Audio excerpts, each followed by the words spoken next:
언니 지금 하준이가 제발 빨리 와주세요. 사람들이 피 흘리면서 쓰러져 있어요. 조폭들이 새벽 1시 서울의 차가운 밤 공기를 찢는 듯한 비명 섞인 전화. 윤서진은 침대에서 벌떡 일어났다. 수화기 너머로 들려오는 목소리는 동생 하준의 여자친구 지수의 것이었다. 하지만 그 목소리에는 평소의 쾌활함은 흔적도 없었고 오직 공포와 절망만이 가득했다. 윤서진의 심장이 쿵하고 떨어졌다.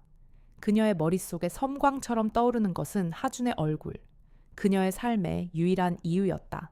지수야, 침착해. 어디야? 정확히 말해. 윤서진은 본능적으로 훈련된 반응을 보였다. 그녀의 목소리는 낮았지만 내면에 숨겨진 단단함이 느껴졌다. 학교 뒤 신축 공사장 갑자기 나타나서 지수는 말을 잇지 못하고 울음을 터뜨렸다. 하준 오빠가 대신 맡고 있어요. 말이 끝나기도 전에 전화는 뚝 끊겼다. 윤서진은 더 이상 지체할 수 없었다. 그녀는 10년 동안 묻어두었던 과거의 흔적들을 다시 꺼냈다. 서랍 깊숙이 넣어두었던 낡은 운동화 손에 익은 장갑. 그것은 그녀가 평범한 삶을 살기 위해 스스로 봉인했던 것들이었다. 하지만 지금 그 봉인은 깨져야만 했다. 아무렇게나 걸쳐 입은 트레이닝복은 그녀의 다부진 몸을 감추지 못했다. 그녀의 눈빛은 이미 얼음처럼 차갑게 변해 있었다. 과거의 707 특수임무대대 여군 중령. 그녀는 그 어떤 상황에서도 감정을 드러내지 않는 법을 훈련받았다. 그러나 지금 이 순간 그녀의 심장은 분노와 함께 격렬하게 요동치고 있었다. 그 분노는 단순히 분노라는 단어로 설명할 수 없는 철저하게 계산된 파괴 본능에 가까웠다. 윤서진은 골목길을 가로질러 달렸다. 그녀의 발소리는 들리지 않았다. 특수 훈련을 통해 단련된 몸은 그림자처럼 민첩하게 움직였다. 그녀의 머릿속에는 오직 하나의 목표만이 있었다. 하준을 지킨다. 그녀는 멀리서 들려오는 비명 소리를 따라 방향을 틀었다. 신축 공사장의 텅 빈 부지. 그곳에는 거대한 굴삭기와 자재 더미들이 어지럽게 놓여 있었다. 그리고 그 한가운데에 섬뜩한 광경이 펼쳐져 있었다. 네댓 명의 덩치 큰 남자들이 한 소년을 둘러싸고 있었다. 소년은 이미 만신창이가 되어 바닥에 쓰러져 있었다. 얼굴은 피범벅이었고 움직이지 않는 모습은 마치 인형 같았다. 지수는 공포에 질려 한쪽 구석에 웅크리고 앉아 있었다. 그녀의 눈은 하준에게 고정되어 있었다. 그들의 대화를 들으며 윤서진의 분노는 더욱 끌어올랐다. 야, 이 새끼. 주제도 모르고 깝치다가 이렇게 되는 거야. 내 형제나 내 누나를 데리고 왔어야지. 너 하나로는 어림없다고, 꼬마야. 이 공사장은 우리 대성그룹 소유야. 함부로 얼쩡거리다가는 이렇게 되는 거야. 그들의 조롱은 한치도 망설임이 없었다. 그들에게 하준은 단순한 방해물에 불과했다. 하지만 윤서진에게 하준은 세상의 전부였다. 그녀는 그들이 입에 올린 대성그룹이라는 이름에 순간 멈칫했다. 대성그룹. 최근 서울 재개발 사업의 핵심으로 떠오른 그 거대 재벌. 그리고 그 뒤에 숨어있는 어두운 소문들. 윤서진은 그 소문들이 단순한 소문이 아님을 직감적으로 깨달았다. 내어희, 내가 누구인지 알아. 지수가 떨리는 목소리로 겨우 외쳤다. 우리 아빠 웃기시네. 네 아빠가 누군지 몰라도 여기선 우리한테 무릎 꿇어야 할걸. 그들은 지수를 비웃으며 한 발자국씩 다가섰다. 그들의 얼굴에는 잔인한 미소가 번져 있었다. 윤서진은 더 이상 기다릴 수 없었다. 그녀는 숨을 들이쉬고 과거의 모든 훈련을 되살리며 그들에게 다가섰다. 그녀의 존재는 아직 그들에게 드러나지 않았다. 그림자처럼 공기처럼 그녀는 소리 없이 그들 뒤에 섰다. 이 자식이 아직도 한 조폭이 하준의 머리를 발로 차려 했다. 그 순간 윤서진의 낮고 차가운 목소리가 공사장 전체를 울렸다. 선대라고 했다. 윤서진의 목소리는 마치 얼음 조각처럼 차갑게 박혔다. 조폭들은 일제히 멈칫하며 뒤를 돌아보았다. 그들의 눈에 들어온 것은 평범한 트레이닝복 차림의 왜소한 여자였다. 그들은 그녀를 위협적인 존재로 보지 않았다. 그저 공영에 빠진 남매를 구하려다 같이 공영에 빠지게 될 어리석은 방해꾼으로 여길 뿐이었다. 그들의 입계는 조롱 섞인 미소가 번졌다. 그들은 그녀의 눈빛에 숨겨진 차가운 본질을 읽어내지 못했다. 뭐야 아줌마, 늦은 밤에 운동 나왔나? 그중 한 명이 비웃으며 말했다. 여긴 동네 공원이 아니야. 남의 일에 함부로 끼어들지 마. 갈 길 가. 안 그러면 아가씨 몸에 상처라도 날라. 또 다른 남자가 위협적으로 한 발짝 다가섰다. 윤서진은 그들의 위협에 미동도 하지 않았다. 그녀의 시선은 오직 하준에게 고정되어 있었다. 피범벅이 된 얼굴 꺾여버린 한쪽 팔. 그녀는 심장이 찢어지는 듯한 고통을 느꼈다. 그 고통은 순식간에 차가운 분노로 변했다. 그녀의 눈빛이 흔들리는 순간 그녀는 과거 훈련 때 상관에게 들었던 말을 떠올렸다. 분노는 너를 약하게 만든다. 감정을 통제해. 오직 목표에만 집중해. 그녀는 숨을 깊게 들이쉬며 분노의 불길을 억눌렀다. 지금 그녀에게 필요한 것은 감정이 아닌 계산이었다. 너희가 건드린 건 단순한 고등학생이 아니야. 윤서진의 목소리는 여전히 낮고 차분했다. 너희가 건드린 건 내 동생이야.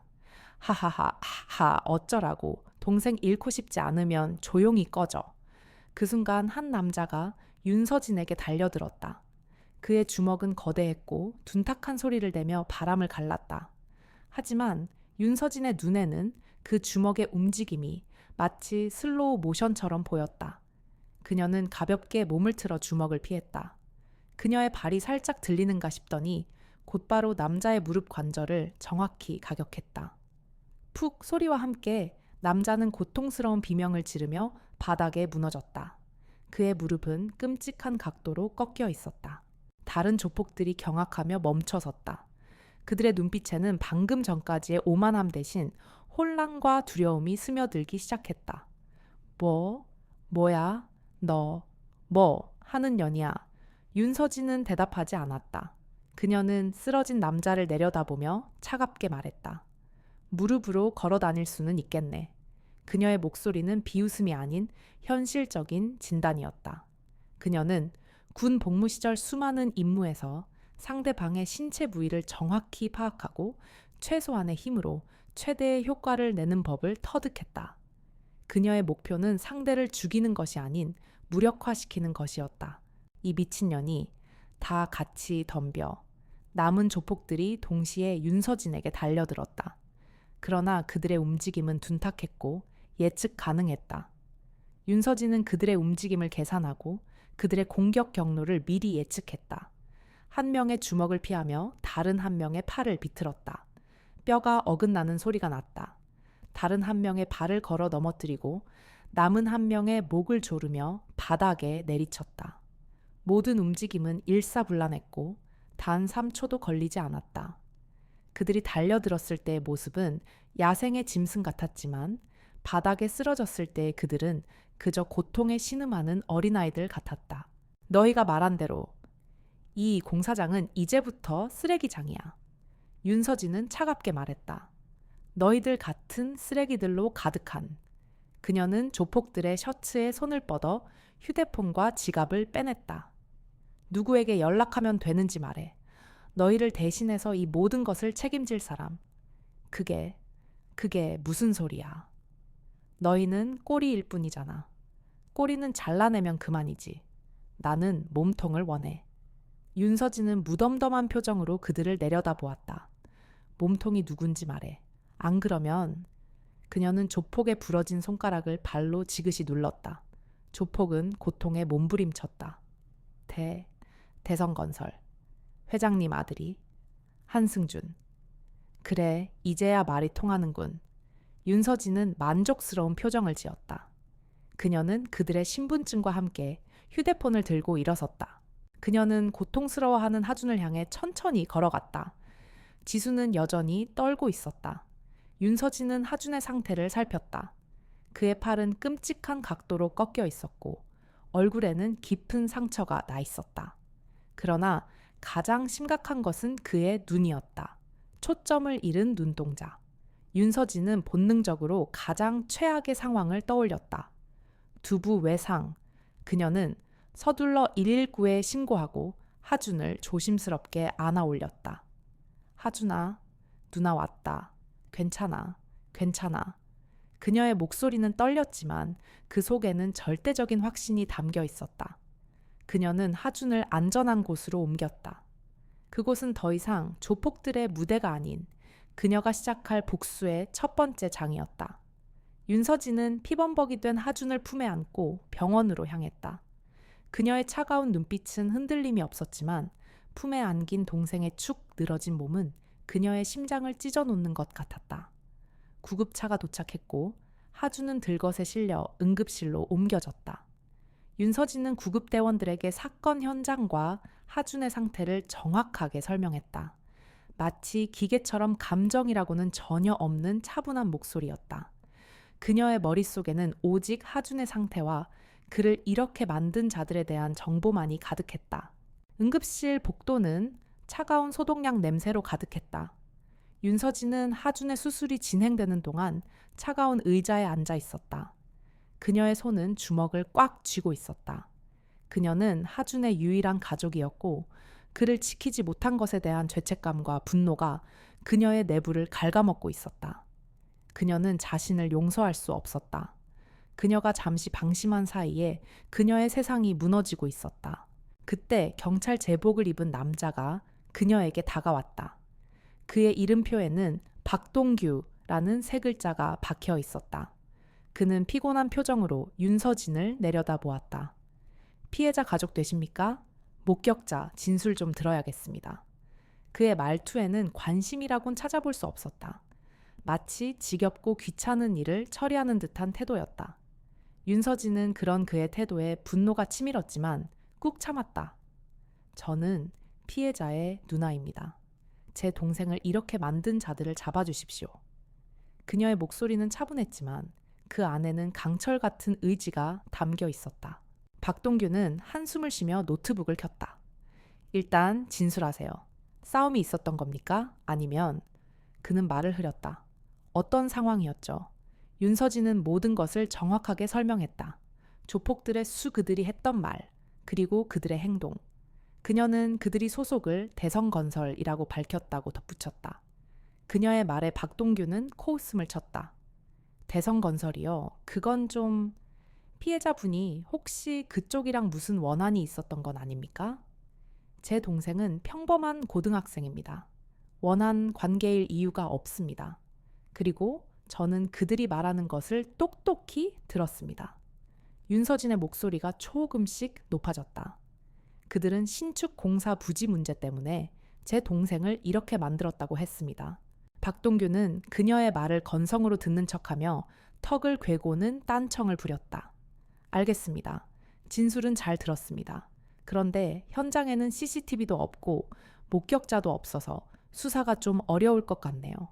일단 돌아가셔서 치료에 집중하시고 진전 사항이 있으면 연락드리겠습니다. 그의 말은 수사를 포기하겠다는 노골적인 선언이나 다름없었다. 윤서진은 분노를 참지 못하고 자리에서 일어섰다. 무슨 소리입니까? 제 동생이 이렇게 됐는데 아무것도 안 하겠다는 겁니까?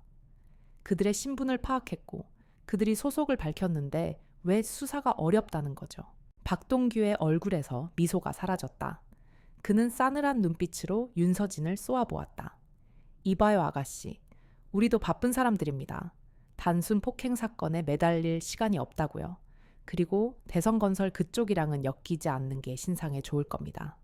그의 말은 경고나 다름없었다. 윤서진은 그가 이미 대성그룹으로부터 돈을 받았다는 것을 직감했다. 이 거대한 재벌의 소나기는 법과 권력까지도 쥐고 흔들고 있었다. 그녀는 더 이상 이 시스템을 믿을 수 없다는 것을 깨달았다. 바로 그때 하준의 수술이 끝났다는 소식이 들려왔다. 의사는 지친 표정으로 그녀에게 다가왔다. 환자분은 뇌출혈이 심합니다. 당장은 생명에는 지장이 없지만 뇌 손상으로 인해 평생 걷거나 움직이기 힘들 수도 있습니다. 윤서진의 세상이 무너지는 소리가 들렸다. 의사의 말은 그녀의 가슴에 칼날처럼 박혔다. 하준, 그녀가 그토록 지키고 싶었던 하준이 이토록 비참하게 무너졌다. 윤서진은 하준의 병실로 들어갔다. 하얀 시트 위에 누워있는 하준은 너무나도 작고 연약해 보였다. 그녀는 하준의 손을 잡았다. 그의 손은 차가웠다. 윤서진은 눈물을 흘리지 않았다. 그녀의 눈에서는 어떤 감정도 읽을 수 없었다. 그러나 그녀의 심장은 복수의 불길로 활활 타오르고 있었다. 이 모든 것은 대성건설과 한승준, 그리고 그들을 비호하는 박동규의 짓이었다. 그녀는 이 거대한 악의 축과 싸워야 한다는 것을 깨달았다. 이 사회는 그녀에게 공정한 기회를 주지 않았다. 그렇다면 그녀는 그녀만의 방식으로 정의를 구현할 것이다. 그녀는 하준의 손을 잡고 조용히 맹세했다. 하준아, 누나가 반드시 너를 이렇게 만든 대가를 치르게 해줄게. 그들이 가진 모든 것을 빼앗아 그들을 지옥에 던져 넣을 거야. 누나의 모든 것을 걸고 너의 복수가 될 거야. 그녀의 맹세는 조용했지만 그 어떤 외침보다도 강력했다. 이제 그녀의 세상은 오직 복수만을 위해 존재할 것이다. 하준의 병실을 나서는 윤서진의 얼굴은 어떤 감정도 비추지 않았다. 그녀는 이미 오래전에 감정을 통제하는 법을 배웠다. 하지만 지금 그녀의 내면은 복수의 불길로 활활 타오르고 있었다. 그녀는 차를 몰고 도시를 벗어났다. 복잡한 서울을 떠나 한적한 외곽의 한적한 숲속. 그곳에는 그녀의 과거가 숨쉬고 있는 작은 컨테이너 박스가 있었다. 그곳은 10년 전 그녀가 특수부대에서 전역한 후 홀로 자신을 봉인했던 공간이었다. 컨테이너에 굳게 잠긴 문을 열자 먼지 냄새와 함께 차가운 공기가 그녀를 맞이했다. 안에는 녹이 슬기 시작한 벤치프레스와 낡은 샌드백 그리고 먼지가 쌓인 군용 배낭만이 덩그러니 놓여 있었다. 그녀는 샌드백을 향해 걸어갔다. 얇은 천으로 된 샌드백은 그녀의 주먹을 맞을 준비가 되어 있었다. 그녀는 망설임 없이 첫 번째 주먹을 날렸다. 푹 샌드백이 흔들리며 벽에 부딪혔다. 그녀의 주먹에는 하준을 향한 분노와 절망이 담겨 있었다. 두 번째 주먹, 세 번째 주먹. 그녀는 멈추지 않았다. 샌드백은 그녀의 분노를 모두 흡수하려는 듯 그녀의 주먹이 닿을 때마다 둔탁한 소리를 냈다. 그녀의 몸은 10년의 공백이 무색할 만큼 빠르게 과거의 감각을 되찾았다. 근육 하나하나가 깨어나는 듯한 느낌이었다. 그녀는 샌드백을 치는 것을 멈추고 낡은 배낭을 맸다. 배낭 안에는 그녀가 특수부대 시절 사용했던 나침반과 지도, 그리고 작은 칼이 들어있었다. 그녀는 그 모든 것을 꺼내어 하나씩 닦았다. 마치 잊었던 친구를 만난 것처럼 조심스럽게 다루었다. 그녀는 이 모든 것이 다시 그녀의 삶에 들어와야 한다는 것을 깨달았다. 복수를 위해서는 과거의 자신으로 돌아가야만 했다. 며칠 동안 윤서진은 세상과 단절된 채 훈련에만 매달렸다. 그녀는 군대에서 배운 모든 기술을 다시 되살렸다. 산악 지형을 달리고 장애물을 넘고 무거운 장비를 들고 훈련했다. 그녀는 자신의 한계를 시험하고 그 한계를 넘어서려 했다. 그녀의 몸은 땀과 먼지로 뒤덮였고 근육은 비명을 질렀다. 하지만 그녀는 멈추지 않았다. 이 모든 고통은 하준의 고통에 비하면 아무것도 아니었다. 그녀는 매일 밤 하준이 누워있는 병실을 생각하며 자신을 채찍질했다. 이 정도 고통으로 무너질 수는 없어. 아직 시작도 안 했잖아. 그녀는 육체적 훈련뿐만 아니라 정신적인 훈련에도 매달렸다. 과거의 사건 자료를 다시 찾아보고 조폭들의 행동 양식을 분석했다. 그리고 그들의 배후에 있는 대성그룹의 정보를 샅샅이 뒤졌다. 대성그룹의 주력 사업인 재개발 사업, 그들의 비자금 조성 방식, 그리고 정치인들과의 유착 관계까지. 그녀는 모든 것을 파악해야만 했다. 그녀의 복수는 무모한 주먹 싸움이 아닌 철저히 계산된 전쟁이 될 것이었다. 컨테이너 안에는 그녀의 새로운 신분을 위한 자료들이 쌓여갔다. 그녀는 대성그룹의 경쟁사인 작은 건설회사 정원건설의 이사로 위장할 계획을 세웠다. 정원건설은 대성그룹의 공격적인 사업 확장으로 인해 위기에 처해 있었다. 그녀는 그 위기를 기회로 삼을 생각이었다. 그녀는 자신의 신분을 위장하기 위해 컴퓨터 기술과 위조 서류 제작 기술을 익혔다. 그녀의 복수는 더 이상 단순한 폭력이 아니었다. 그것은 치밀하게 계획된 공작이었다. 한 달 후 윤서진은 완전히 다른 사람이 되어 있었다. 그녀의 몸은 다시 날카로운 칼날처럼 날렵해졌고 그녀의 눈빛은 더욱 깊고 차가워졌다. 그녀는 낡은 트레이닝복을 벗고 값비싼 정장을 입었다. 그녀의 모습은 전직 특수부대원이라고는 상상할 수 없을 만큼 완벽한 재벌가의 일원처럼 보였다. 그녀는 거울을 보며 미소를 지었다. 그것은 평범한 미소가 아닌 복수를 위한 차가운 미소였다. 하준아, 누나가 간다. 그녀는 거울 속에 자신에게 속삭였다. 이제 그녀는 윤서진이 아닌 복수를 위해 태어난 새로운 윤서진이었다. 윤서진은 이제 윤서진이 아니었다. 그녀는 정원건설의 새로운 이사 윤지아였다. 그녀의 첫 출근은 조용했다. 직원들은 그녀의 젊고 아름다운 외모에 놀랐지만 곧이어 그녀의 차가운 눈빛과 단호한 태도에 압도되었다.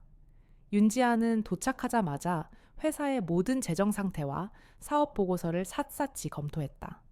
그녀의 분석은 날카로웠고 모든 직원은 그녀의 비범함을 직감했다. 그녀의 진짜 목표는 정원건설을 살리는 것이 아니었다. 정원건설은 대성그룹의 공격적인 사업 확장에 의해 이미 무너져가는 회사였다. 그녀는 이 회사를 대성그룹을 향한 칼날로 사용할 계획이었다. 그녀는 회사의 재정 보고서에서 여러 가지 수상한 점을 발견했다. 대성그룹의 불법적인 재개발 사업을 위해 정원건설이 이용당했다는 사실이 명확하게 드러났다. 며칠 후 윤지아는 첫 번째 작전을 실행했다. 그녀는 정원건설의 재정 파탄 소문을 은밀히 흘렸다. 그리고 동시에 대성그룹이 추진 중인 핵심 재개발 지역의 토지 소유자들에게 접근했다. 그들은 대부분 소시민들이었고 대성그룹의 강압적인 보상금 정책에 불만을 품고 있었다.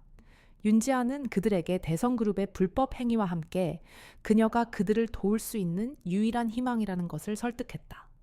그녀의 말은 논리적이었고 그들의 마음에 깊이 파고들었다. 대성그룹은 여러분의 땅을 헐값에 빼앗고 그 이익을 독점할 것입니다. 그들의 불법적인 방법은 이미 세상에 드러나고 있습니다. 여러분은 그들에게 맞설 힘이 없습니다. 하지만 저는 다릅니다. 저는 여러분이 정당한 보상을 받을 수 있도록 도울 것입니다. 그리고 그 과정에서 대성그룹의 모든 비리를 세상에 폭로할 것입니다. 그녀의 제안에 토지 소유자들은 반신반의했지만 그녀의 단호한 눈빛과 확신에 찬 목소리는 그들을 움직이게 했다. 그들은 윤지아를 믿기로 결정했다. 이 모든 것은 윤지아의 치밀한 계획이었다. 그녀는 정원건설을 이용해 대성그룹의 약점을 파고들고 대성그룹의 가장 중요한 사업을 방해할 생각이었다. 이 소식은 곧 대성그룹의 귀에 들어갔다. 대성그룹은 정원건설의 갑작스러운 움직임에 당황했다. 그들은 정원건설이 이미 파산 직전이라고 생각하고 있었다. 이 소식을 들은 대성그룹의 회장 한승주는 윤지아의 존재에 관심을 갖게 되었다. 정원건설의 새로운 이사라 젊은 여자가 뭘 할 수 있다고. 한승주는 비웃었지만 그의 표정은 이미 굳어 있었다. 그는 윤지아가 보통 사람이 아님을 본능적으로 직감했다. 한편 윤서진은 하준의 병실을 찾아갔다. 하준은 여전히 의식이 없었고 그의 몸은 미동도 하지 않았다. 윤서진은 그의 손을 잡았다. 하준아, 누나가 첫 번째 작전을 시작했어. 대성그룹이 이제야 누나를 주목하고 있어. 그녀의 목소리는 조용했지만 그 속에는 복수의 차가운 불꽃이 활활 타오르고 있었다. 걱정하지 마. 누나가 반드시 너의 복수를 해줄게. 그녀는 하준에게서 눈을 떼지 않았다. 그녀는 하준의 얼굴에 난 상처 꺾여버린 팔을 보며 다시 한번 복수를 다짐했다. 이 모든 것은 대성그룹 한승준, 그리고 그들을 비호하는 경찰 박동규 때문이다. 그녀는 그들의 모든 것을 빼앗을 것이다. 그들이 그녀에게서 하준을 빼앗았듯이. 그녀의 계획은 이제 시작에 불과했다. 그녀는 다음 단계로 넘어갈 준비를 했다. 그녀는 박동규를 찾아갈 생각이었다. 대성그룹의 꼬리 역할을 하는 그를 무너뜨리는 것, 그것이 그녀의 다음 목표였다. 그녀는 박동규의 비리 증거를 수집하기 시작했다. 그녀에게는 그들의 모든 것을 파헤칠 시간이 충분했다. 이제 게임은 시작되었다. 그리고 이 게임의 승자는 이미 정해져 있었다. 윤서진은 이제 대성그룹의 레이더망에 들어섰다. 그녀는 이것이 자신의 계획대로 진행되고 있음을 알고 미소 지었다. 그녀의 다음 목표는 한승준의 오른팔이자 하준의 사건을 은폐한 경찰 박동규였다. 박동규는 단순한 경찰이 아니었다. 그는 권력과 돈을 좇는 부패한 경찰이었고 대성그룹의 더러운 뒷일을 처리하는 해결사였다. 윤서진은 그를 무너뜨림으로써 대성그룹의 발톱을 하나씩 뽑아낼 계획이었다. 윤서진은 자신의 전직 특기를 살려 박동규의 모든 것을 파헤치기 시작했다. 그녀는 박동규가 사는 아파트의 CCTV 기록, 그의 통화 내역, 그리고 그가 자주 찾는 장소들을 분석했다. 그녀의 분석은 정확했고 며칠 만에 박동규의 비리 행적들이 드러나기 시작했다. 그는 대성그룹으로부터 정기적으로 돈을 받고 있었고 그 돈을 도박과 유흥에 탕진하고 있었다. 그는 또한 여러 불법 사채업자들과도 엮여 있었고 그들의 빚을 갚기 위해 더 많은 돈을 요구하고 있었다. 이런 쥐새끼 같은 놈. 윤서진은 박동규의 비리 내역을 보며 차갑게 중얼거렸다. 그녀는 그를 무너뜨릴 완벽한 계획을 세웠다. 그녀는 그에게 직접적인 위협을 가하는 대신 그의 삶을 서서히 옥죄어 갈 생각이었다. 그녀는 박동규가 가장 사랑하는 것, 그리고 가장 두려워하는 것을 이용할 계획이었다. 그가 가장 사랑하는 것은 돈이었고, 그가 가장 두려워하는 것은 이 모든 것을 잃는 것이었다. 윤서진은 익명의 제보자로 위장하여 박동규의 비리 내역을 언론에 흘렸다. 하지만 그녀는 모든 것을 공개하지 않았다. 그녀는 그가 가장 두려워하는 부분, 즉 대성그룹과의 유착 관계를 숨겼다. 그녀는 그에게 경고를 보내고 싶었다. 나는 너를 알고 있다. 그리고 너를 무너뜨릴 힘을 가지고 있다. 그녀의 의도대로 박동규는 불안에 떨기 시작했다. 그는 자신을 향한 감시의 눈길을 느끼고 자신의 모든 것이 무너질 수도 있다는 공포에 휩싸였다. 한편 대성그룹의 한승준 회장은 박동규의 비리 소식을 듣고는 그에게 전화를 걸었다. 박 형사, 이게 무슨 짓이야? 내 얼굴에 먹칠을 하고 싶어 당장 이 모든 걸 수습해.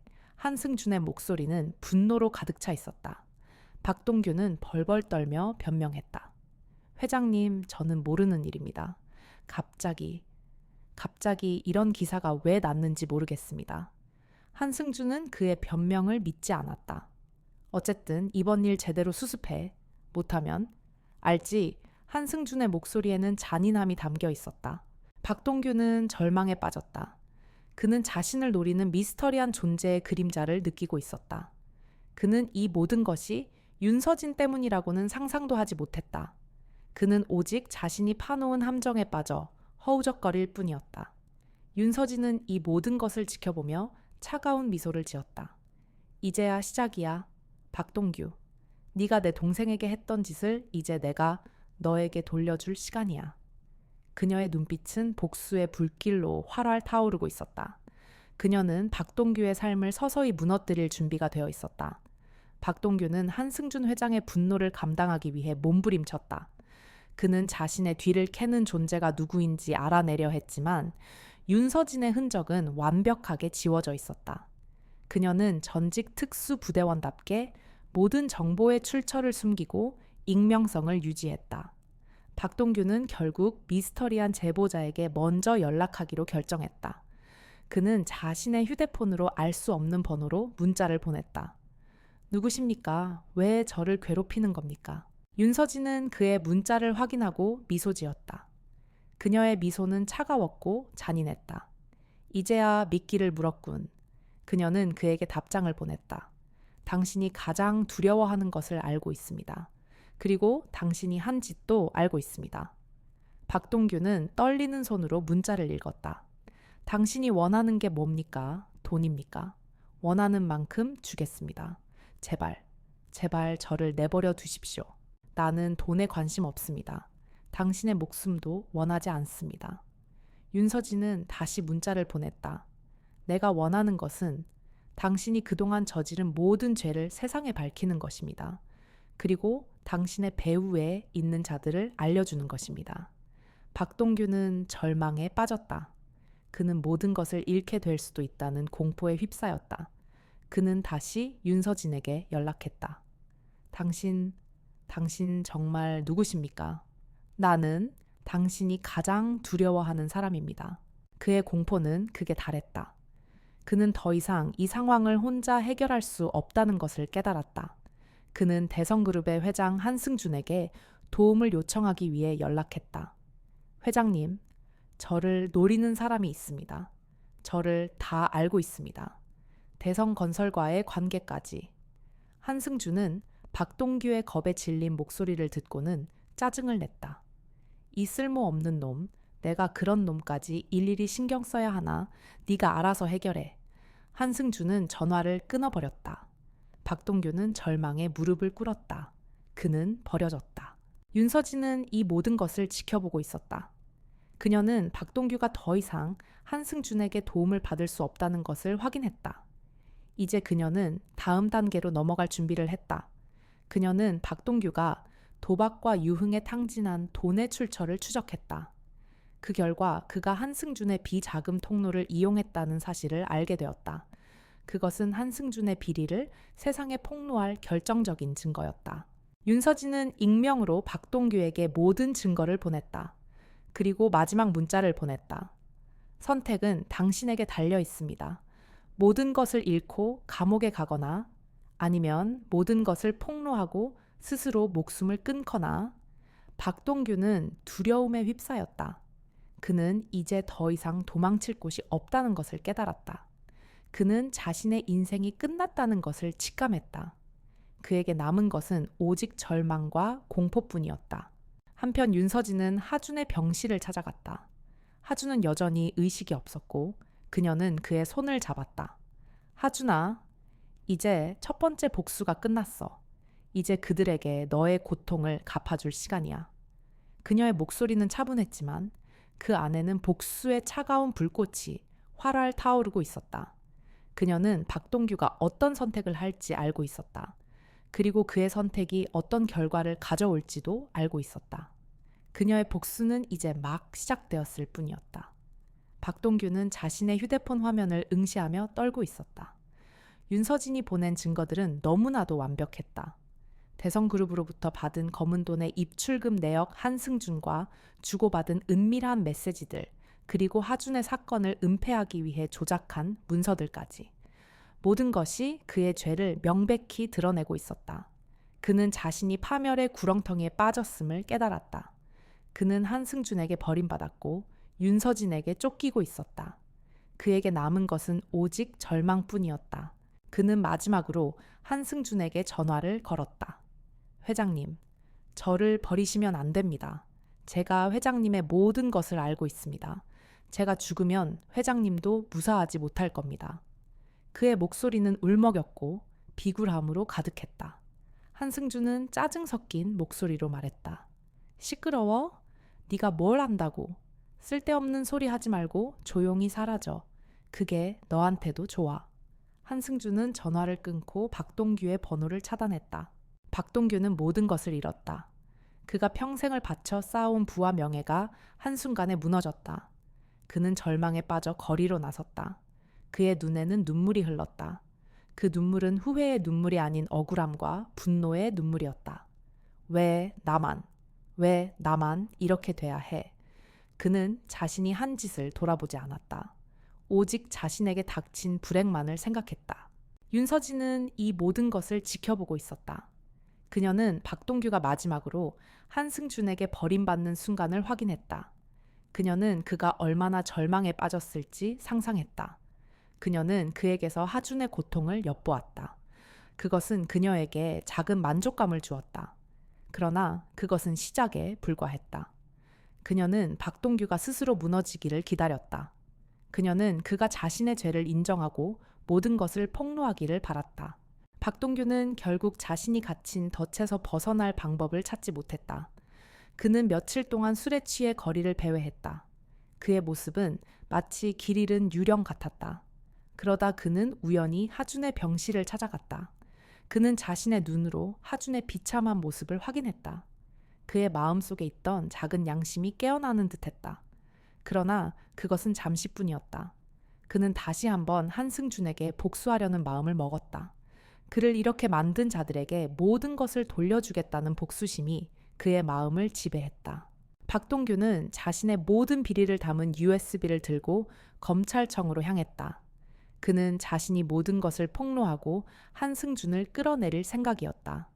그는 복수에 성공할 수 있을 거라 생각했다. 하지만 그는 윤서진의 계획을 몰랐다. 윤서진은 이미 그의 모든 움직임을 예측하고 있었다. 그녀는 그가 검찰청으로 향하는 것을 보고는 마지막 문자를 보냈다. 당신은 내게 모든 것을 털어놓아야 합니다. 검찰청이 아닌 내게. 박동규는 그 문자를 보고 멈칫했다. 그는 그녀의 말을 따라야만 한다는 것을 본능적으로 깨달았다. 결국 박동규는 검찰청으로 들어가는 대신 윤서진에게 연락했다. 그는 그녀에게 모든 것을 털어놓았다. 한승준의 비자금, 조성 정치인들과의 유착, 그리고 하준의 사건을 은폐한 모든 과정까지. 그의 목소리는 절망과 함께 죄책감으로 떨렸다. 윤서진은 그의 모든 진술을 녹음했다. 이제 그녀는 한승준을 무너뜨릴 결정적인 증거를 손에 넣었다. 박동규의 삶은 이제 끝이 났다. 그는 모든 것을 잃었고 그에게 남은 것은 오직 허무함 뿐이었다. 윤서진은 그를 내려다보며 차가운 미소를 지었다. 이게 네가 내 동생에게 했던 짓의 대가야. 그녀의 복수는 이제 진짜 시작이었다. 윤서진은 박동규의 진술이 담긴 녹음 파일을 들으며 차가운 미소를 지었다. 이제 그녀의 손에는 대성그룹 회장 한승준을 무너뜨릴 가장 강력한 무기가 들려 있었다. 그녀는 박동규에게 마지막 통보를 했다. 이제 당신의 역할은 끝났습니다. 앞으로 당신이 어떤 선택을 하든 나는 상관하지 않겠습니다. 박동규는 그 말을 듣고 허무하게 웃었다. 결국 이렇게 끝나는군요. 그의 목소리에는 모든 것을 잃은 자의 공허함이 담겨 있었다. 윤서진은 그를 떠났다. 그녀는 박동규가 스스로 어떤 결정을 내릴지 알고 있었다. 그의 삶은 이미 파멸로 치달았고 그에게는 더 이상 돌아갈 곳이 없었다. 그녀는 그가 죽음을 선택할 수도 있음을 예상했지만 그녀의 마음에는 일말의 동정심도 없었다. 그는 스스로 죄를 지었고 그 죄에 대한 대가를 치르는 것뿐이었다. 이것은 복수였다. 그리고 복수에는 희생이 따르는 법이었다. 이제 그녀의 모든 관심은 한승준에게로 향했다. 한승준은 대성그룹의 회장이자 거대한 제국의 황제였다. 그는 권력과 돈으로 모든 것을 해결할 수 있다고 믿었다. 그는 하준의 사건을 단순한 해프닝으로 치부했고 박동규를 한낱 부하 직원처럼 버렸다. 그는 윤서진의 존재를 알지 못했고 자신이 파멸의 나락으로 떨어지고 있다는 사실도 모르고 있었다. 윤서진은 한승준을 무너뜨리기 위한 치밀한 계획을 세웠다. 그녀는 그가 가장 중요하게 생각하는 것, 즉 그의 명성과 재산을 노렸다. 그녀는 그를 무너뜨리는데 필요한 모든 증거들을 한데 모았다. 박동규의 진술 대성그룹의 불법 비자금 내역 정치인들과의 유착관계, 그리고 하준의 사건을 은폐하기 위해 사용된 모든 수법들. 그녀는 이 모든 것을 세상에 폭로할 계획이었다. 그녀의 계획은 단순하지만 강력했다. 언론을 통해 모든 것을 폭로하고 그를 사회적으로 매장시키는 것. 한승준은 법의 심판을 피할 수 있을지 몰라도 사회적인 심판은 피할 수 없을 것이다. 그녀는 그가 가장 자랑스러워하는 것들을 이용해 그를 가장 비참하게 만들 생각이었다. 그의 명예, 그의 권력, 그리고 그의 재산. 이 모든 것이 한순간에 무너질 것이다. 윤서진은 정원건설 이사로서의 신분을 이용해 한승준의 행보를 주시했다. 그녀는 그가 어떤 사업을 추진하고 있는지, 어떤 사람들을 만나고 있는지, 그리고 그의 약점이 무엇인지 파악했다. 그녀는 그가 자신의 아들을 대성그룹의 후계자로 만들려 한다는 것을 알게 되었다. 그녀는 그것을 이용할 계획이었다. 그녀는 한승준의 아들을 이용해 그를 흔들고 그를 혼란에 빠뜨릴 생각이었다. 이 모든 계획은 하준을 위한 것이었다. 윤서진은 매일 하준의 병실을 찾아갔다. 하준은 여전히 의식이 없었고 그의 몸은 미동도 하지 않았다. 윤서진은 그의 손을 잡고 속삭였다. 하준아, 이제 곧이야. 누나가 너의 복수를 해줄 거야. 그들이 너에게 했던 짓을 이제 그들에게 돌려줄 거야. 그녀의 목소리는 차분했지만 그 안에는 복수의 차가운 불꽃이 활활 타오르고 있었다. 그녀는 이 복수가 끝날 때까지 멈추지 않을 것이다. 그녀의 심장에는 오직 복수라는 단어만이 새겨져 있었다. 윤서진은 이제 한승준을 무너뜨리기 위한 마지막 퍼즐 조각을 맞추기 시작했다. 그녀는 대성그룹의 불법 비자금 통로를 파헤치는 데 주력했다. 그녀는 박동규가 제공한 정보를 토대로 한승준이 여러 페이퍼 컴퍼니를 통해 해외로 자금을 빼돌리고 있다는 사실을 알게 되었다.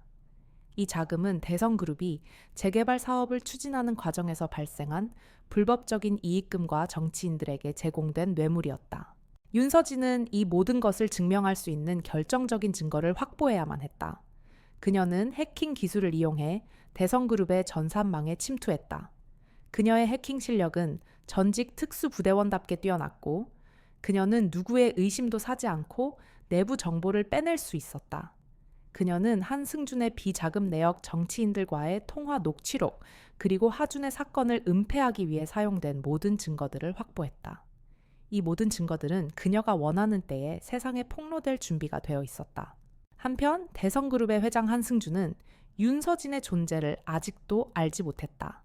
그는 정원건설의 이사 윤지아가 자신의 재개발 사업을 방해하는 것에 대해 분노했다. 그는 윤지아를 단순한 방해꾼으로 여겼고 그녀를 제거할 계획을 세웠다. 그는 자신의 부하들을 시켜 정원건설을 협박하고 윤지아를 미행했다. 그러나 윤서진은 이미 그들의 모든 움직임을 예측하고 있었다. 그녀는 그들의 모든 미행을 따돌리고 자신의 모든 흔적을 완벽하게 지웠다. 한승준은 윤지아의 존재에 대한 불안감을 느끼기 시작했다. 그녀는 그가 예측할 수 없는 방식으로 행동했고 그녀의 모든 움직임은 그에게 위협으로 다가왔다. 그는 그녀가 단순한 사업가가 아니라는 것을 본능적으로 직감했다. 그는 자신의 오른팔인 경호 실장에게 윤지아의 모든 것을 파헤치라고 지시했다. 하지만 그가 윤지아의 정체를 파악하는 데는 이미 너무 늦었다. 윤서진은 하준의 병실을 찾아갔다. 하준은 여전히 의식이 없었고 그의 몸은 미동도 하지 않았다. 윤서진은 그의 손을 잡고 속삭였다. 하준아, 누나가 모든 것을 손에 넣었어. 이제 곧이야. 누나가 너를 이렇게 만든 대가를 치르게 해줄게. 그들의 모든 것을 빼앗아 그들을 지옥에 던져 넣을 거야. 그녀의 목소리는 차분했지만 그 안에는 복수의 차가운 불꽃이 활활 타오르고 있었다. 그녀는 이 복수가 끝날 때까지 멈추지 않을 것이다. 그녀의 심장에는 오직 복수라는 단어만이 새겨져 있었다. 윤서진의 이름 윤지아는 이제 대성그룹의 회장 한승준에게 지독한 골칫거리로 떠올랐다. 그녀는 한승준의 재개발 사업을 방해하는 데 그치지 않고 그의 신경을 끊임없이 긁어대고 있었다. 한승준은 자신의 정보망을 총동원하여 그녀의 모든 것을 파헤치려 했지만 윤서진의 과거는 칠흑 같은 미궁 속으로 사라져 있었다. 그녀는 마치 세상에 존재하지 않았던 사람처럼 흔적 하나 남기지 않았다. 이 여자 대체 정체가 뭐야? 모든 정보가 위조된 것 같다고 한승준은 분노에 가득 차 소리쳤다. 그의 경호실장은 고개를 숙이며 말했다. 회장님, 저희가 동원할 수 있는 모든 루트를 동원했습니다. 하지만 윤지아라는 이름의 인물은 기록상 존재하지 않습니다. 한승준의 미간에는 깊은 주름이 잡혔다. 그는 윤서진이 단순한 사업가가 아니라는 것을 직감했다. 그럼 더 위험하다는 거잖아. 이 여자를 즉시 찾아내. 그리고 그녀가 숨긴 모든 것을 알아내. 한승준의 목소리에는 잔인함이 담겨 있었다. 윤서진은 한승준의 이러한 반응을 예상하고 있었다. 그녀는 그가 자신을 미행하고 있다는 것을 알고 있었고 그를 혼란에 빠뜨릴 계획을 세웠다. 그녀는 일부러 한승준의 정보원들에게 거짓 정보를 흘려 그들의 추적을 따돌렸다. 그녀는 자신의 과거에 대해 교묘하게 조작된 이야기들을 퍼뜨리고 그들이 그녀의 진짜 정체를 파악하지 못하게 만들었다. 그녀의 계획은 완벽하게 맞아떨어졌다. 한승준의 정보원들은 그녀의 거짓 정보에 갇혀 헤매었고 그녀의 진짜 의도를 전혀 읽어내지 못했다. 윤서진은 이제 한승준의 가장 약한 고리를 끊어낼 준비를 했다. 그녀는 한승준의 아들이자 대성그룹의 후계자인 한민회에게 접근했다. 한민호는 아버지의 그늘 아래에서 방탕하고 무책임한 삶을 살고 있었다. 윤서진은 익명의 메시지로 그에게 아버지의 비밀을 폭로하기 시작했다. 당신 아버지의 더러운 돈이 어디로 가는지 알고 있습니다. 그가 당신을 속이고 있다는 것도 알고 있습니다. 한민호는 처음에는 그녀의 메시지를 무시했지만 그녀가 보내는 정보가 점점 더 구체적이자 불안에 떨기 시작했다. 그녀는 그에게 아버지의 불법적인 재산 관리와 여자 관계에 대한 은밀한 증거들을 보냈다. 한민호는 아버지의 위선적인 삶에 대해 알게 되자 큰 충격을 받았다. 한민호는 아버지에 대한 불신이 커지기 시작했다. 그는 아버지의 사무실에 몰래 들어가 서류들을 뒤지기 시작했고 그 과정에서 윤서진이 보낸 정보들이 모두 사실임을 확인했다. 그는 아버지의 비자금 통로와 정치인들과의 유착 관계를 파착하게 되었다. 한민호는 자신이 오랫동안 아버지의 꼭두각시 노릇을 해왔음을 깨달았다. 그는 윤서진의 의도대로 혼란에 빠졌고 아버지에 대한 배신감과 분노가 그의 마음을 지배했다.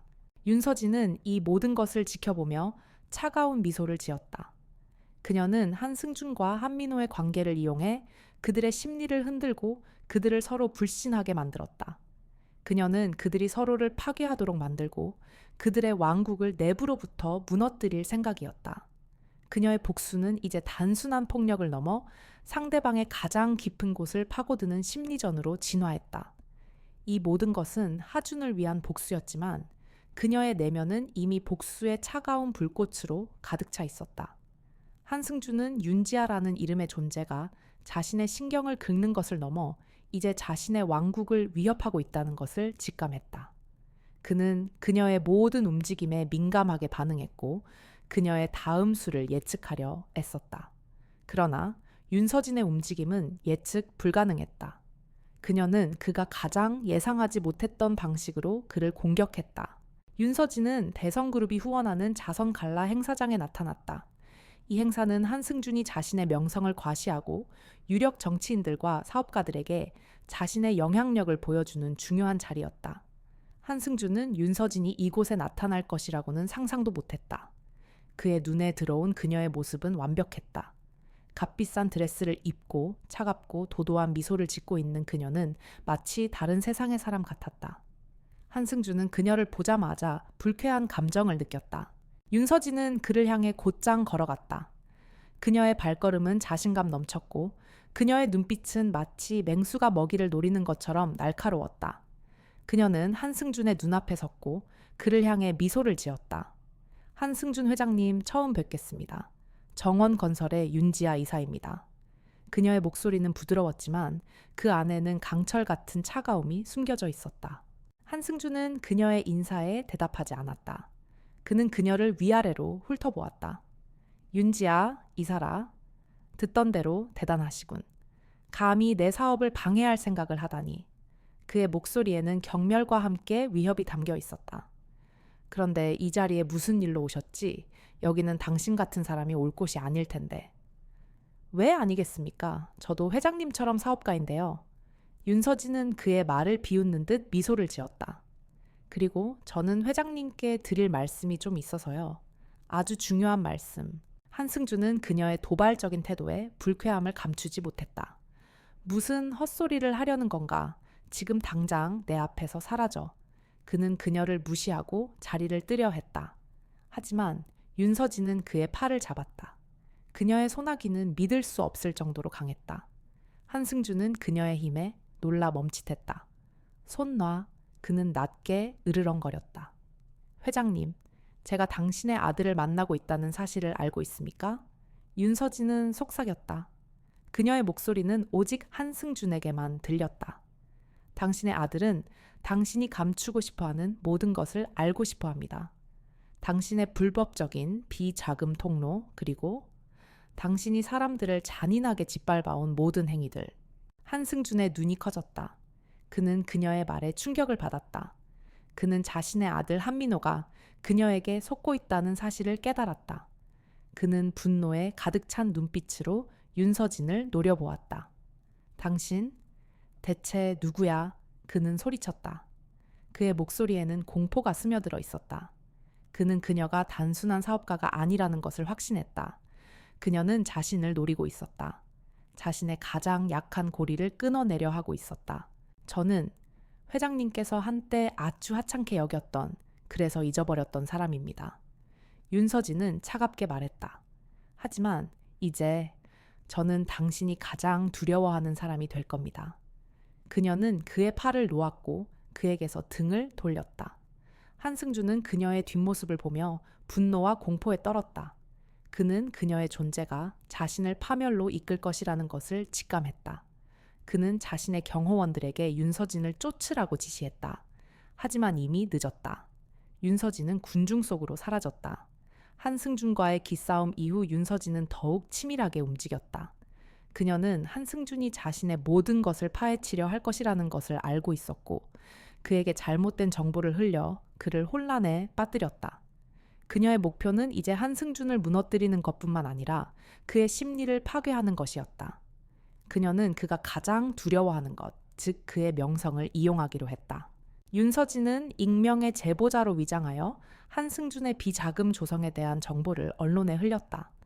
그녀는 모든 증거를 공개하지 않았다.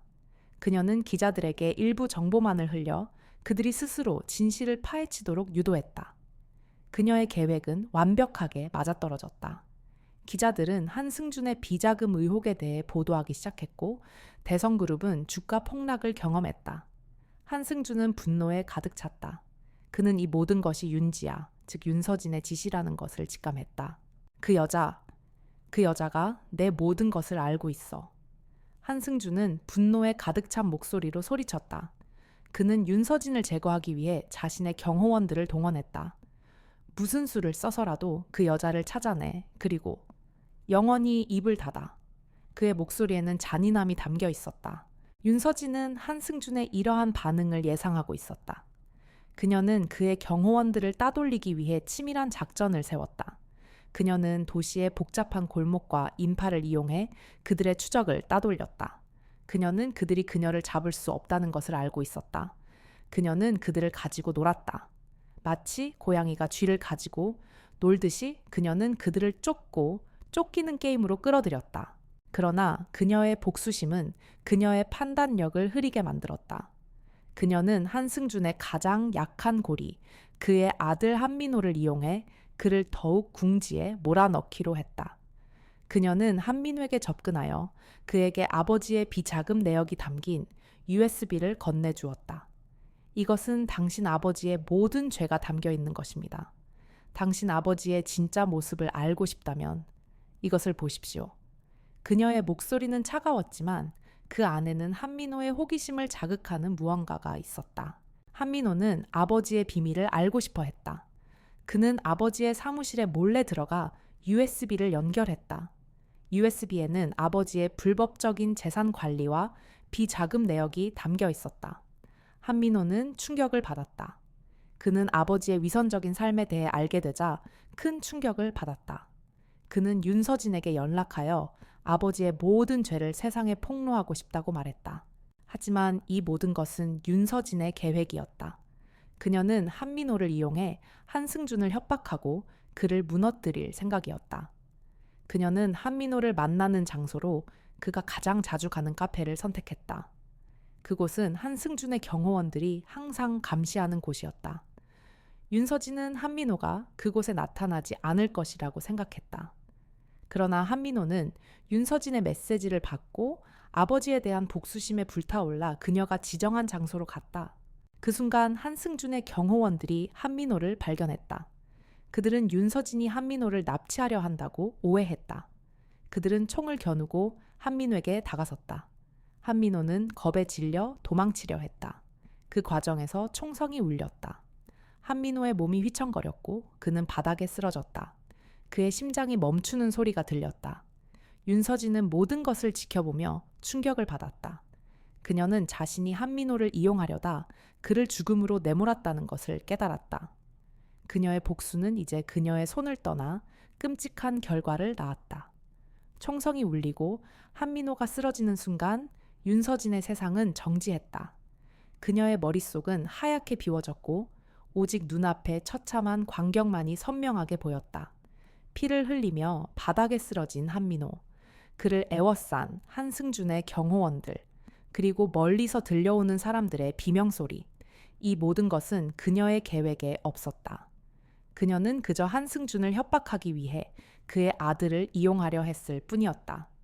그녀는 그의 삶을 파괴하려 했지만 그의 목숨을 앗아가려 한 것은 아니었다. 윤서진의 몸은 마치 굳어버린 듯 움직이지 않았다. 그녀는 자신이 한 행동의 끔찍한 결과를 직시했다. 그녀의 복수는 이제 그녀의 손을 떠나 끔찍한 비극을 낳았다. 그녀는 복수의 이름으로 한 명의 생명을 앗아갔다. 그녀는 이제 더 이상 정의를 위한 복수자가 아니었다. 그녀는 살인자였다. 그녀의 심장에는 죄책감과 함께 공포가 밀려왔다. 그녀는 자신이 저지른 짓의 무게를 견딜 수 없었다. 이게 아닌데. 윤서진은 속으로 중얼거렸다. 그녀의 목소리는 떨렸다. 그녀의 손은 주먹을 꽉 쥐었다. 손톱이 손바닥을 파고들었지만 그녀는 고통을 느끼지 못했다. 그녀의 마음속 고통이 훨씬 더 컸기 때문이었다. 그녀는 자신이 파괴하려 했던 삶이 그녀의 손에 의해 비극적으로 끝났다는 것을 깨달았다. 그녀의 복수는 이제 그녀의 영혼을 갉아먹기 시작했다. 그녀는 현장을 벗어나기 위해 몸을 움직였다. 그녀는 경호원들에게 발각되지 않도록 그림자처럼 움직였다. 그녀의 발소리는 들리지 않았다. 그녀는 마치 유령처럼 군중 속으로 사라졌다. 그녀는 쫓기지 않았다. 그녀는 추적당하지 않았다. 그녀는 스스로 도망치고 있었다. 그녀의 마음속의 괴물에게서 도망치고 있었다. 그녀는 자신의 복수가 낳은 끔찍한 결과에서 도망치고 싶었다. 그녀는 어둠 속을 헤매었다. 그녀는 목적지 없이 걸었다. 그녀의 머릿속에는 오직 한민호의 피 묻은 얼굴만이 떠올랐다. 그녀는 자신이 얼마나 잔인하고 무자비했는지 깨달았다. 그녀는 하준의 복수를 위해 모든 것을 정당화했다. 그녀는 자신의 행동이 옳다고 믿었다. 그러나 지금 그녀는 자신이 저지른 짓이 얼마나 끔찍한지 깨달았다. 그녀는 자신의 복수가 또 다른 비극을 낳았다는 것을 깨달았다. 한편 한승준은 아들의 죽음 소식에 분노와 절망에 빠졌다. 그는 아들의 시신을 끌어안고 울부짖었다. 민호야, 민호야, 내 아들아. 그의 목소리는 절규로 가득했다. 그는 윤서진의 짓이라는 것을 직감했다. 그는 그녀를 증오했다. 그의 눈빛은 복수의 불길로 활활 타올랐다. 윤지야, 내가 너를 반드시 죽여버릴 거야. 네가 가진 모든 것을 빼앗고 내 영혼까지 파괴해버릴 거야. 그의 목소리는 잔인함으로 가득했다. 한승준은 자신의 모든 권력과 돈을 동원하여 윤서진을 찾아내려 했다. 그는 언론을 통제하고 경찰을 매수했다. 그는 그녀의 모든 것을 파헤치려 했다. 그는 그녀의 모든 것을 파괴할 준비를 했다. 한민호의 죽음은 그를 괴물로 만들었다. 그는 이제 더 이상 이성적인 사람이 아니었다. 그는 오직 복수만을 원하는 괴물이 되었다. 윤서진은 이제 더 이상 숨을 곳이 없다는 것을 깨달았다. 그녀는 한승준의 분노가 자신을 향하고 있다는 것을 알고 있었다. 그녀는 이제 사냥꾼이 아닌 사냥감이 되었다. 그녀는 하준의 복수를 위해 시작한 전쟁이 이제 그녀 자신의 생존을 위한 싸움이 되었다는 것을 깨달았다. 그녀는 자신의 복수가 낳은 끔찍한 결과와 마주해야 했다. 그녀는 이제 더 이상 도망칠 수 없었다. 그녀는 이 모든 것을 끝내야만 했다. 그녀의 손으로, 그녀의 방식으로. 윤서진은 이제 도망칠 곳이 없다는 것을 깨달았다. 한민호의 죽음은 그녀의 복수를 개인적인 차원에서 사회적인 비극으로 바꾸어 놓았다. 언론은 한민호의 죽음을 대대적으로 보도했고 한승준은 자신의 영향력을 동원해 이 모든 것을 윤서진의 짓으로 몰고 갔다. 윤서진은 하루아침에 살인자로 낙인 찍혔고 그녀의 얼굴은 전국 뉴스에 공개되었다. 그녀는 이제 더 이상 그림자 속에 숨어 있을 수 없었다. 은신처에 숨어 뉴스를 지켜보는 그녀의 눈은 공허했다. 그녀는 자신이 파놓은 함정에 자신이 걸려들었음을 깨달았다. 그녀의 복수는 한민호라는 무고한 희생자를 만들었고 이제 그녀는 그 죄의 무게를 감당해야 했다. 그녀는 더 이상 하준의 복수를 위해 싸우는 전사가 아니었다. 그녀는 자신의 영혼을 구원하기 위해 싸워야 했다. 이대로 끝낼 수는 없어. 내가 저지른 짓을 내가 마무리해야 해. 윤서진은 결심했다. 그녀의 내면은 죄책감으로 짓눌렸지만 그녀의 눈빛은 다시 한번 단호하게 빛났다. 그녀는 이제 더 이상 도망치지 않을 것이다. 그녀는 자신의 모든 것을 걸고 이 모든 것을 끝낼 것이다. 그녀는 한승준을 정면으로 상대하고 그의 모든 죄를 세상에 폭로할 것이다. 그녀는 그를 무너뜨림으로써 하준의 복수를 완성하고 자신의 죄를 속죄할 생각이었다. 윤서진은 자신이 모아온 모든 증거들을 다시 한번 확인했다. 박동규의 진술이 담긴 녹음 파일 한승준의 불법 비자금, 내역 정치인들과의 유착관계, 그리고 하준의 사건을 은폐하기 위해 사용된 모든 증거들. 이 모든 것은 그녀의 마지막 무기였다. 그녀는 이 무기를 이용해 한승준의 왕국을 무너뜨리고 그를 파멸의 나락으로 떨어뜨릴 생각이었다. 한승준은 윤서진을 찾아내기 위해 자신의 모든 권력과 재산을 동원했다. 그는 자신의 경호원들을 도시 곳곳에 풀어놓았고 윤서진의 사진을 들고 그녀를 찾는 데 혈안이 되어 있었다. 그는 그녀를 잡는 자에게 막대한 보상금을 걸었다. 도시 전체가 그녀를 잡기 위한 거대한 사냥터로 변했다. 한승준의 분노는 극에 달했다. 그는 자신의 아들을 죽인 그녀를 자신의 손으로 처단하고 싶어 했다. 윤서진은 그의 이러한 움직임을 예상하고 있었다. 그녀는 그를 함정에 빠뜨릴 계획을 세웠다. 그녀는 자신이 세상에 나타날 장소를 선택했다. 그곳은 한승준이 가장 자주 찾는 대성그룹 본사 앞 광장이었다. 그녀는 그곳에서 모든 것을 폭로하고 그를 공개적으로 망신시킬 생각이었다. 그녀는 이 모든 것을 생중계할 계획을 세웠다. 그녀는 익명의 해커를 고용하여 그녀의 모든 폭로가 전 세계에 생중계될 수 있도록 준비했다. 그녀의 계획은 위험했다. 그녀는 그가 어떤 식으로든 자신을 막으려 할 것이라는 것을 알고 있었다. 그러나 그녀에게는 더 이상 선택의 여지가 없었다. 그녀는 이 모든 것을 끝내야만 했다. 그녀는 자신의 목숨을 걸고 하준의 복수를 완성하고 자신의 죄를 속죄할 생각이었다. 이 모든 것이 끝난 후 그녀의 삶이 어떻게 될지는 알 수 없었다. 그녀는 경찰에 잡히거나 한승준의 손에 죽임을 당할 수도 있었다. 그러나 그녀는 후회하지 않았다. 그녀는 자신이 선택한 길을 걸을 것이고 그 길의 끝에서 그녀의 마지막을 맞이할 것이다. 그녀는 하준의 병실을 마지막으로 찾아갔다. 하준은 여전히 의식이 없었고 그녀는 그의 손을 잡고 속삭였다. 하준아, 누나가 간다. 이제 모든 것을 끝낼게. 그녀의 눈에서는 눈물이 흐르지 않았다. 그녀의 마음은 이미 돌처럼 굳어져 있었다. 그녀는 이제 마지막 전쟁을 시작할 준비가 되었다. 윤서진은 대성그룹 본사 앞 광장에 섰다. 그녀의 앞에는 수많은 카메라와 기자들이 모여 있었다. 그녀는 차분한 표정으로 휴대폰을 들고 미리 준비한 애플리케이션을 실행했다. 지금부터 대성그룹 한승준 회장이 저지른 모든 죄를 폭로하겠습니다. 그녀의 목소리는 광장 전체에 울려 퍼졌다. 그녀의 목소리는 부드러웠지만 그 안에는 강철 같은 단단함이 숨겨져 있었다. 그녀의 휴대폰 화면에는 대성그룹의 불법 비자금 내역 정치인들과의 통화 녹취록, 그리고 하준의 사건을 은폐하기 위해 사용된 모든 증거들이 실시간으로 공개되기 시작했다. 기자들은 충격에 휩싸였다. 그들은 한승준이 저지른 끔찍한 죄를 자신의 눈으로 확인하고 있었다. 그들의 눈은 경악과 함께 흥분으로 가득 찼다. 이 모든 것은 그녀의 치밀한 계획이었다. 그녀는 한승준이 이 모든 것을 막을 수 없다는 것을 알고 있었다. 한편 한승준은 자신의 사무실에서 이 모든 것을 생중계로 지켜보고 있었다. 그는 분노에 가득 찼다. 그의 얼굴은 분노로 인해 일그러졌고 그의 눈은 복수의 불길로 활활 타올랐다. 저 년, 감히 내게 이런 짓을. 그는 소리치며 자신의 경호원들에게 소리쳤다. 당장 저 년을 잡아와 모든 것을 중단시켜. 그의 목소리는 절규에 가까웠다. 한승준의 경호원들은 윤서진을 향해 달려갔다.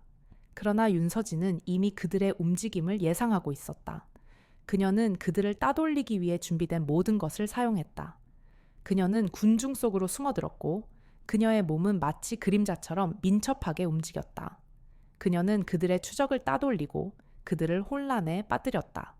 그녀의 모든 움직임은 한치의 오차도 없었다. 그녀는 그들이 그녀를 잡을 수 없다는 것을 알고 있었다. 한승주는 윤서진을 잡을 수 없다는 사실에 분노했다. 그는 그녀의 모든 것을 파괴할 계획을 세웠다. 그는 언론을 통제하고 그녀의 폭로를 거짓으로 만들려 했다. 그러나 이미 늦었다. 그녀의 폭로는 이미 전 세계에 생중계되었고 사람들은 그녀의 말을 믿기 시작했다. 한승주는 자신의 권력이 더 이상 통하지 않는다는 것을 깨달았다. 그의 왕국은 무너지고 있었다. 한승주는 마지막으로 한 가지 방법을 택했다. 그는 자신의 아들을 죽인 그녀를 자신의 손으로 처단하고 싶어 했다. 그는 그녀의 은신처를 찾아내고 그녀를 기습할 계획을 세웠다. 그는 더 이상 이성적인 사람이 아니었다. 그는 오직 복수만을 원하는 괴물이 되었다. 그는 윤서진의 모든 것을 파괴하고 그녀의 영혼까지 짓밟을 생각이었다. 윤서진은 한승준이 자신을 직접 찾아올 것이라는 것을 예상하고 있었다. 그녀는 그를 기다리고 있었다. 그녀는 그와 마지막 싸움을 준비하고 있었다. 그녀는 이 모든 것을 끝내고 하준의 복수를 완성하고 자신의 죄를 속죄할 생각이었다. 그녀는 자신의 목숨을 걸고 한승준과 마지막 싸움을 벌일 준비가 되었다. 그녀의 눈은 차가웠지만 그 안에는 강철 같은 의지가 담겨 있었다. 그녀는 이제 더 이상 도망치지 않았다. 그녀는 이제 마지막 전쟁을 시작할 준비가 되었다. 어둠이 짙게 깔린 폐쇄된 공사장. 텅 빈 공간에는 차가운 바람 소리만이 맴돌았다. 윤서진은 그곳에 홀로 서 있었다. 그녀의 손에는 아무것도 들려있지 않았지만 그녀의 눈빛은 그 어떤 무기보다도 날카로웠다. 그녀는 기다리고 있었다. 그녀가 파놓은 마지막 함정에 걸려들 분노에 미친 짐승을. 멀리서 검은색 세단 한 대가 나타났다. 차가 멈추고 문이 열리자 한승준이 내렸다. 그의 뒤에는 무장한 경호원들이 그림자처럼 따라붙었다. 한승준의 얼굴은 분노로 일그러져 있었고 그의 눈은 복수의 불길로 활활 타오르고 있었다. 윤지야, 내년이 감히. 그는 소리쳤다. 그의 목소리는 절규에 가까웠다. 윤서진은 그를 향해 천천히 걸어갔다. 그녀의 발걸음은 마치 죽음의 그림자가 다가오는 것처럼 조용하고 차가웠다. 한승준 회장님, 당신을 이곳으로 초대했습니다. 우리가 시작한 이 게임, 이제 끝낼 시간입니다. 그녀의 목소리는 평온했지만 그 안에는 모든 것을 끝내겠다는 단호함이 담겨 있었다. 무슨 헛소리야? 내 아들을 죽인 살인마, 내년의 목숨으로 그 대가를 치르게 해주겠다. 한승준은 경호원들에게 손짓했다. 경호원들은 일제히 윤서진을 향해 달려들었다. 그들은 그녀를 단숨에 제압할 수 있다고 생각했다. 그러나 그들의 생각은 오산이었다. 윤서진의 몸은 마치 춤을 추는 것처럼 유려하게 움직였다. 그녀의 발은 땅을 박차고 몸은 공중으로 솟아올랐다. 그녀는 경호원들의 공격을 모두 피했다. 그녀의 손은 마치 칼날처럼 정확하고 빠르게 움직였다. 한 명의 경호원의 팔을 비틀고 다른 한 명의 목을 조르며 바닥에 내리쳤다. 그녀의 모든 움직임은 일사불란했고 단 몇 초 만에 모든 경호원들이 바닥에 쓰러졌다. 그들은 그녀의 속도와 힘에 경악했다. 그들은 그녀가 보통 사람이 아니라는 것을 깨달았다. 한승준은 경악에 휩싸였다. 그는 자신의 눈앞에서 벌어진 믿을 수 없는 광경을 지켜보았다. 그의 가장 뛰어난 경호원들이 한 명의 여자에게 무참히 무너졌다. 그는 겁에 질려 뒷걸음질 쳤다. 너 대체 뭐야? 귀신이야. 그의 목소리는 두려움에 떨렸다. 윤서진은 그를 향해 천천히 걸어갔다. 그녀는 차갑게 말했다. 나는 귀신이 아닙니다. 나는 당신이 한때 아무것도 아닌 존재라고 생각했던 사람입니다. 나는 윤서진입니다. 그녀의 목소리는 낮고 차분했지만 그 안에는 모든 것을 쏟아낼 준비가 되어 있었다. 한승준의 얼굴이 하얗게 질렸다. 윤서진, 그 이름 어디서 들어본 것 같은데. 그는 혼란스러워했다. 그게 무슨 소리야? 10년 전 당신의 아들이 주먹을 휘둘러 짓밟았던 그 고등학생, 윤하준, 그 아이의 누나입니다. 윤서진은 차가운 미소를 지으며 말했다. 그녀의 미소는 마치 악마의 미소처럼 잔인했다. 당신은 그 아이의 인생을 송두리째 짓밟았고 당신의 돈으로 모든 것을 은폐했습니다. 당신은 그 아이에게 사과 한마디 하지 않았습니다. 당신은 그 아이의 존재조차 잊고 살았습니다. 당신에게 그 아이는 그저 하나의 쓰레기였겠죠. 한승주는 충격에 휩싸였다. 그는 하준의 사건을 기억하지 못했다. 그에게는 수많은 사건 중 하나에 불과했기 때문이다. 그는 자신이 저지른 짓의 결과가 이렇게 끔찍한 복수로 돌아올 줄은 상상도 못했다. 그의 눈에서는 눈물이 흘렀다. 아니야. 나는 몰랐어. 그의 목소리는 떨렸다. 몰랐다고요. 당신은 모르는 척 했을 뿐입니다. 당신은 당신의 아들이 저지른 짓을 알고 있었지만 돈으로 모든 것을 해결했습니다. 당신은 당신의 아들을 지키기 위해 내 동생의 인생을 짓밟았습니다. 윤서진은 그를 내려다보며 말했다. 그녀의 목소리는 차갑고 단호했다. 이제 당신의 차례입니다. 당신이 저지른 모든 죄의 대가를 치를 차례입니다. 나는 당신의 아들을 죽이지 않았습니다. 당신의 탐욕과 오만이 당신의 아들을 죽였습니다. 당신이 당신의 아들을 죽인 것입니다. 그녀의 말은 한승준의 가슴에 칼날처럼 박혔다. 그는 무릎을 꿇고 울부짖었다. 그의 눈에는 죄책감과 후회가 가득했다. 그의 왕국은 무너졌고 그의 영혼은 파멸되었다. 그의 복수는 끝났다. 하지만 윤서진의 마음에는 여전히 공허함이 남아있었다. 모든 것이 끝났다. 한승준은 자신의 모든 것을 잃었다.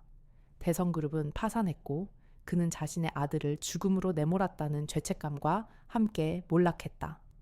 윤서진의 복수는 완벽하게 이루어졌다. 그녀는 한승준의 왕국을 무너뜨렸고 그의 영혼을 파괴했다. 그러나 그녀의 마음에는 승리감 대신 공허함만이 가득했다. 그녀의 복수는 그녀에게 아무것도 가져다 주지 못했다. 하준은 여전히 병실에 누워 있었다. 그의 몸은 미동도 하지 않았고 그의 눈은 여전히 초점을 잃고 있었다. 윤서진은 매일 그를 찾아갔다. 그녀는 그의 손을 잡고 그에게 자신이 한 일을 이야기했다. 하준아, 누나가 그 사람들을 벌 줬어. 이제 괜찮을 거야. 그녀의 목소리는 떨렸다. 그녀는 자신의 복수가 하준을 되돌릴 수 없다는 것을 알고 있었다. 그녀는 한승준을 무너뜨렸지만 그녀의 동생은 여전히 차가운 병실에 갇혀 있었다. 한민호의 죽음은 그녀의 영혼에 씻을 수 없는 상처를 남겼다. 그녀는 복수의 이름으로 한 명의 생명을 앗아갔다. 그녀는 이제 더 이상 순수한 복수자가 아니었다. 그녀는 살인자였다. 그녀의 밤은 악몽으로 가득했다. 그녀는 한민호의 피 묻은 얼굴과 그를 짓밟았던 자신의 모습을 번갈아 보았다. 그녀는 자신이 얼마나 잔인하고 무자비했는지 깨달았다. 그녀는 하준의 복수를 위해 모든 것을 정당화했지만 그녀의 복수는 또 다른 비극을 낳았다.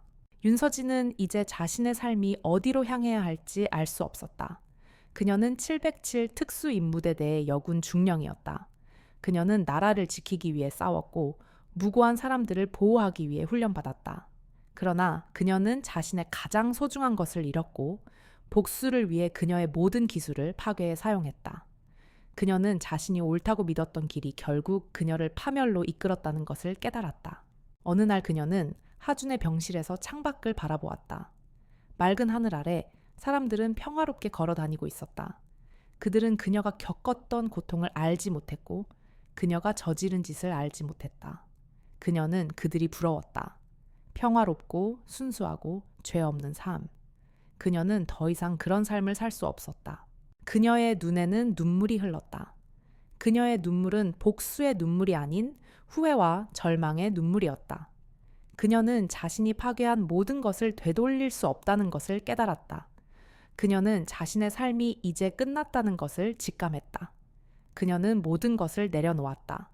복수, 증오, 그리고 자신의 모든 것을.